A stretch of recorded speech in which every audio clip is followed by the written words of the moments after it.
Okay. Okay.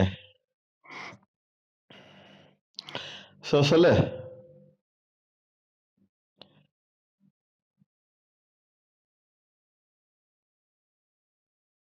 ஆ.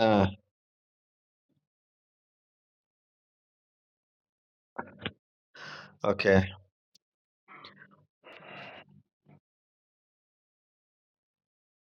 அவரு ஆமா இலங்கை தமிழர், இலங்கை தமிழர் அவரு. இலங்கை ஜெ ஆ?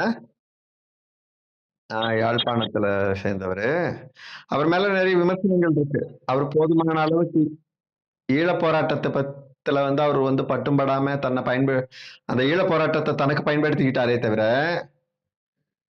ஈழப் போராட்டத்துக்கு அவர் பயன்படல அப்படிங்கிற மாதிரி ஏதோ ஒரு விமர்சனம் சொல்லுவாங்க ஜனங்க. அதுக்கு அவர் மேல நெறைய பேருக்கு சில வகையான வருத்தங்கள் இருக்கு. ஆனா, அது எல்லாத்தையும் தாண்டி சில நல்ல விஷயங்கள் இருக்கு அவர்கிட்ட. அது இல்லன்னு நம்ம சொல்ல முடியாது. மனிதர்கள் வந்து நிறையும் குறையும் கலந்தவங்க தானே. அ இன்னொருத்தர் இருக்காரு. அவரும் ஈழத்தமிழர். ஆனா, அவர் ஈழத்தமிழர்ன்னு சொன்னா உனக்கு ஆச்சரியமா கூட இருக்கலாம். பாலு மகேந்திரா. ஆமா. பாலு மகேந்திராவோட ஆ ஆமா. அவர் ஸ்ரீலங்கானா? தெரியாதே எனக்கு.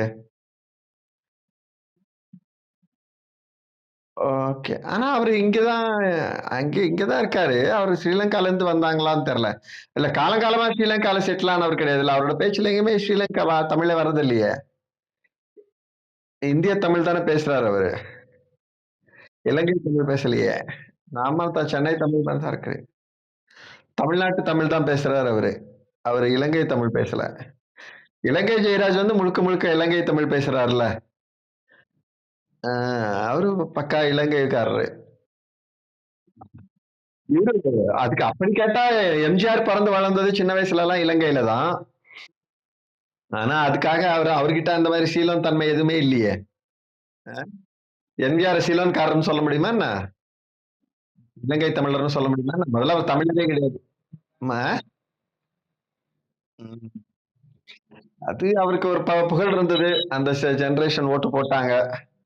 அஹ், இன்னைக்கு அது என்னன்னு தெரியாது ஜனங்களுக்கு. ம்.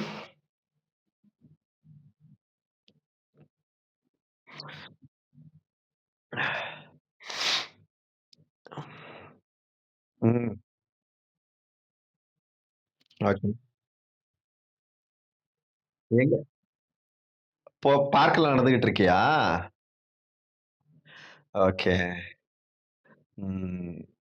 அது ஒண்ணும் பண்ண முடியாது ரசம். வயசாகுதுல்ல. நீ இலங்கை ஜெயராஜ வந்து கேட்கிற அப்படின்னாலே உனக்கு வயசாயிடுச்சுன்னு தான் அர்த்தம்.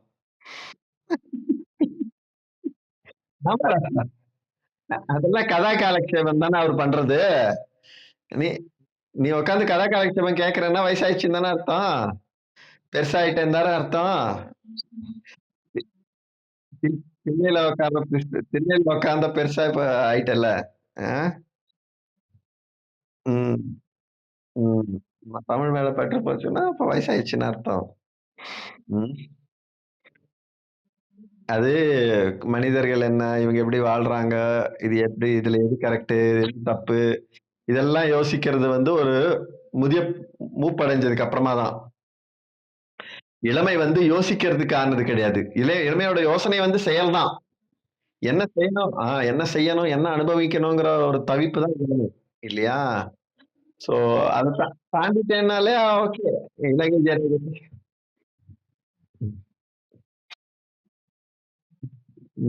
அப்படின்னு சொல்லலாம். வேற நெறைய பேர் இருக்காங்க. நெல்லை கண்ணன் இருக்காரு. பேராசிரியர் அறிவொளின்னு ஒருத்தர் இருக்காரு. அவரோட பேச்சு கேளு. அப்புறம் நெல்லை கண்ணன் தெரியும் இல்லையா உனக்கு? அந்த மாரி நெறைய பேரோட இது டி சொற்பொழிவுகள் இருக்கு. அது மாறி மாறி கேட்டீங்கன்னா உனக்கு வந்து பிடிக்க ஆரம்பிக்கும். கொஞ்சம் கொஞ்சமா அந்த மாரி நெறைய பேரோட இதெல்லாம் கேளு. இவரு கூட கேட்கலாம். விமர்சனம் பண்றதுக்காகவாவது கூட கேட்கலாம். சுகி சிவத்தையும். சுகி சிவம் சுகி சிவம் வந்து பேசுறதுல வந்து ஒரு ஒரு வகையான கொஞ்சம் செயற்கை தன்மை இருக்கும். நக்கல் நையாண்டி இருக்கும். சில சில விஷயங்கள் அவரும் நல்லாவே பேசியிருப்பார். சில விஷயங்கள கவனிச்சிருப்பார். அவரோட கண்ணோட்டத்துல கவனிக்க ஆ அவரு கவனிக்கிற சில விஷயங்கள் மத்தவங்க கவனிக்காததா கூட இருக்கும். ம். ம். எக்ஸாக்ட்லி. அதனால ஆமா. பாரதி, கண்ணதாசன் 2 பேரையுமே வந்து நெல்லைக்கண்ணன் பேசிட்டாரு. பாரதி பத்தி வந்து நெல்லைக்கண்ணன் அளவுக்கு வேற யாரும் பேசி எனக்கு தெரியாது. ம். அது மாதிரி இருக்காங்க நெறைய பேரு. கொஞ்சம் கொஞ்சமா அப்புறமா இவங்க பர்வீன் சுல்தானா நல்லா பேசுவாங்க. பர்வீன் சுல்தானாவும் போய் கேளு. அ பர்வீன் சுல்தானா என்ன சொல்றாங்க? அவங்களோட கருத்துக்களோட நீ எந்த அளவுக்கு முரண்படுற? அல்லது எந்த அளவுக்கு ஒத்திசைவு இருக்கு உனக்கு? அதையும் யோசிச்சு பாரு. ம். கொஞ்சம் கொஞ்சமா கேட்டீன்னா தெரிய வரும். ம்.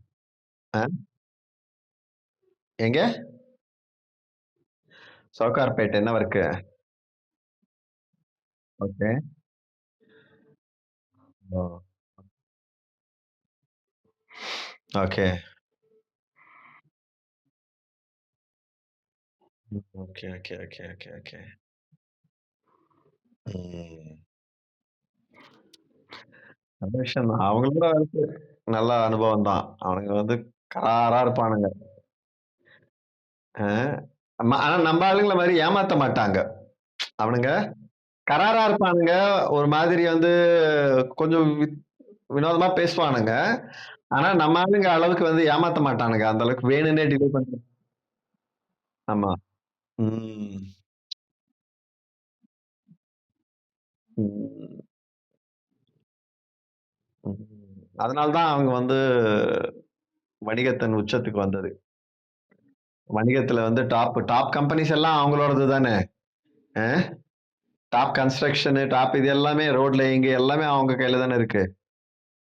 அ, அ. என்ன ராசா அப்படியே அழுத்துக்கிற?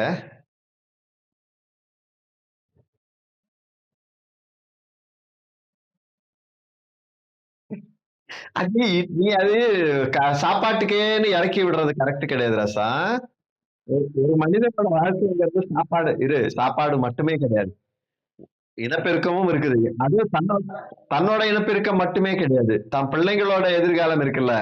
தான் பிள்ளைக்கு வந்து என்ன மாதிரியான ஒரு பொண்ணு தேடணும் அல்லது பொண்ணுக்கு என்ன மாதிரியான மாப்பிள்ளை தேடணுங்கிறது இருக்குல்ல. அதுக்கு அதுக்குள்ளேயுமே வந்து ஒரு பணமும், செல்வாக்கும் அ செயல்படுது. ஸ்டேட்டஸ் இருக்கு. இல்லையா? இப்ப நீ வந்து யோசிக்காம வேணா இருக்கலாம். ஆனா, உன் வைஃப் யோசிக்காம இருக்க மாட்டாங்க. நாளைக்கு என் பையனுக்கு வந்து இந்த மாதிரி ஒரு பொண்ணு வேணும். பெண் குழந்தைகள பார்க்கும்போதெல்லாம், இந்த பொண்ணு நம்ம பையனுக்கு கரெக்ட்டா இருப்பாளே! அந்த பொண்ணு நல்லா இருப்பாளே!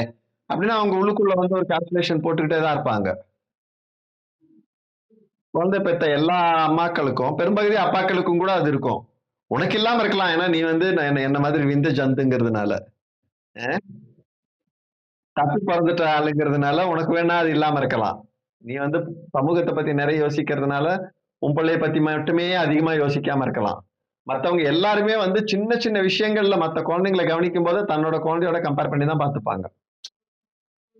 அந்த என்ன ஸ்கூல் கரெக்ட்டு, என்ன இது கரெக்ட்டு, என்ன படிப்பு கரெக்ட்டு, என்ன சாப்பாடு கரெக்ட்டு, இது எல்லாத்தையும் தன்னோட குழந்தையோடைய வாழ்க்கைக்கான தேவைகள யோசிக்கிறதிலேயே பெரும்பகுதி நேரத்த செலவிடுற அம்மாக்கள் இருக்காங்க. சில அப்பாக்களும் இருக்காங்க. அ இல்லையா? அ,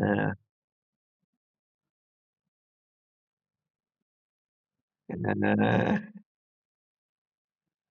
அ, அ.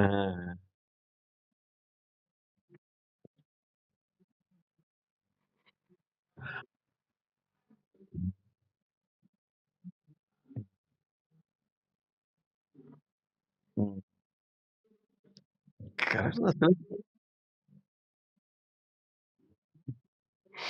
இல்ல அது சமூகத்துல வந்து இல்ல அப்பாவுடைய பங்களிப்பும் சிலது இருக்கணும்னு சொல்றாங்க. இப்போ அம்மாக்கள் மட்டுமே வளர்க்கிற பிள்ளைங்களோட சிக்கல் என்னன்னா ரசா, ஒண்ணு சொல்றேன். அது நான் சொல்றது தப்பா கூட தோணலாம். அப்பாவோட இன்ஃப்ளூயன்ஸே இல்லாம அம்மா மட்டும் வளர்ற குழந்தைங்க கிட்டத்தட்ட விலங்கு மாதிரி வளரும். ஏன்னா, அம்மாக்கள் வந்து அவங்க மட்டும் தான் செய்வாங்க. அவங்க வந்து அந்த குழந்தை எது செய்யுதோ அது எல்லாமே கரெக்ட்ங்கிற மாரி ஒரு பிம்பத்த உருவாக்குவாங்க. நீ செய்யறது கரெக்ட் இல்லன்னு சொல்றதுக்கு ஆளே இல்லன்னு வச்சுக்கயேன், அந்த குழந்தைக்கு வந்து தான் செய்யறதுல தவறுகள் இருக்குன்னே தோணாது. தான் நினைக்கிறது, தான் செய்யறது எல்லாமே 100% கரெக்ட்ன்னு ஒரு குழந்தை நம்ப ஆரம்பிச்சுச்சுன்னு வச்சுக்கோ, அந்த நம்பிக்கை மாதிரி ஆபத்தான நம்பிக்கை வேற இல்ல. அதோட வாழ்க்கை வந்து நரகமாயிடும். அது சுத்தி இருக்கிற மனிதர்களோட வாழ்க்கையும் நரகமாயிடும். ரொம்ப சுயநலமான, ரொம்ப குறுகிய ஒரு வட்டத்துக்குள்ள வாழ்ற ஒரு குழந்தையா, ஒரு மனிதரா அது மாறும். அதனால குழந்தைங்களுக்கு பெரும்பகுதி நேரத்துல 2 பேரோட இதுவும் வேணும். அப்பாவோட அ கண்ணோட்டமும் இருக்கணும். அம்மாவோட அன்பும் இருக்கணும்.